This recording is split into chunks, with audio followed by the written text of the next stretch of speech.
Good morning everyone, I'm Jan Gisrel Sigapa from BEd 3 Class 1. Today we discuss about electronic reference materials. What is e-reference? Electronic reference materials are sources of information in the form of online encyclopedias, dictionaries, timelines, handbooks, and guides. These resources provide reliable and accurate quick facts, definitions, and background information on any topic.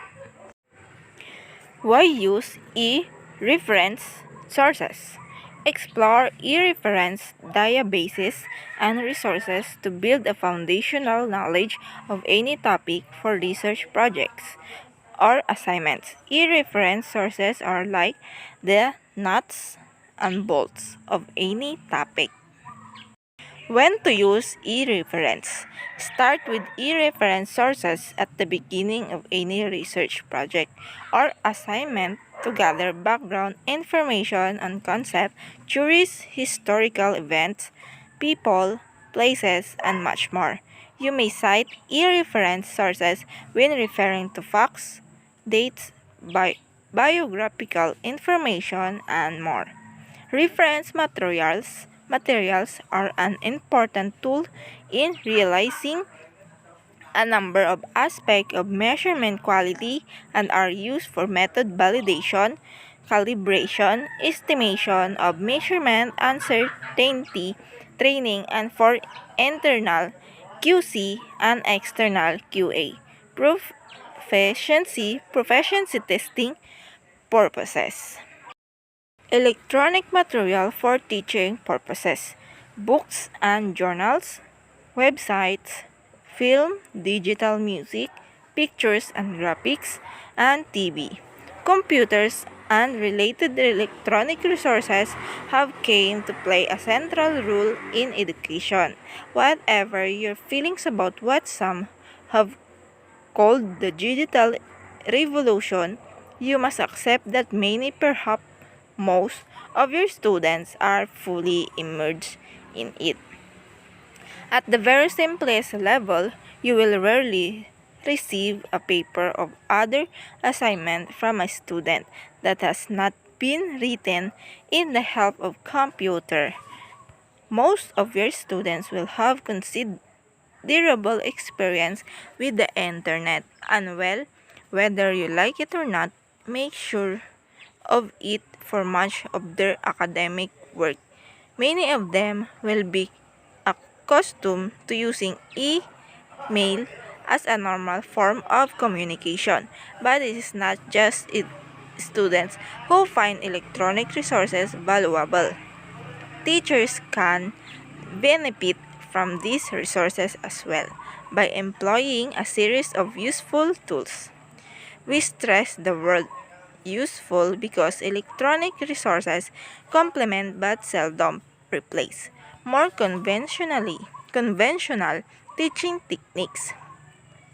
Electronic tools can make classes more efficient, lectures more compelling, informative, and varied, reading assignments more extensive, interesting, and accessible, discussion more free-ranging and challenging, and students' papers more original and well-researched. Only you, however, can judge if these techniques advance your own teaching goal. The 5 ways in which we suggest teachers consider using electronic involve tasks that you will usually have to perform in any case. New technologies can help you perform them better and more easily. So, number 1, administration. The routine administration of courses, advertising a class, providing copies of the syllables, assigning discussion sections, and getting out course news can be more efficiently handled with a course homepage, electronic discussion groups, and email lists. These tools can also dramatically improve the continuity and the community aspect of courses, helping students to engage with and learn from each other and even from people outside the course. Reading and sources. With your guidance, your student can now gain access to materials that were once accessible only to experts because they were too cumbersome to, rep- to reproduce from classroom use or too expensive for students to purchase. By taking their own paths through these sources, students can bring their own evidence and arguments into lectures and discussion sections, as well as write on a wider range of research topics. Number 3, papers and presentation. Rather than performing assessments and taking exams from the teacher alone, student can perform more independent exercise in publishing, exhibit building, or assembling and representing teaching units and other materials for their peers. A web archives of several terms work can make the course itself an ongoing and collaborative intellectual constructions. Lectures. A computer with presentation software can provide a single tool for augmenting lectures with outlines, slides, statistical charts and tables, music, and even video clips. In addition to printing them as handout, you can save in-class presentation in a web-compatible format for later review and discussion. Discussion. Electronic discussion tools such as email, conferencing software, and online chat services can seed discussion question before the meets.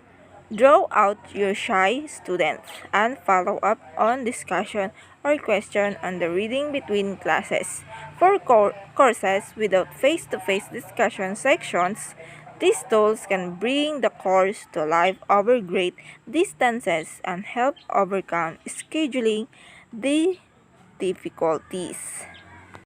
So, how do I cite an electronic references? So, number 1 is author, the person or organization responsible for the site.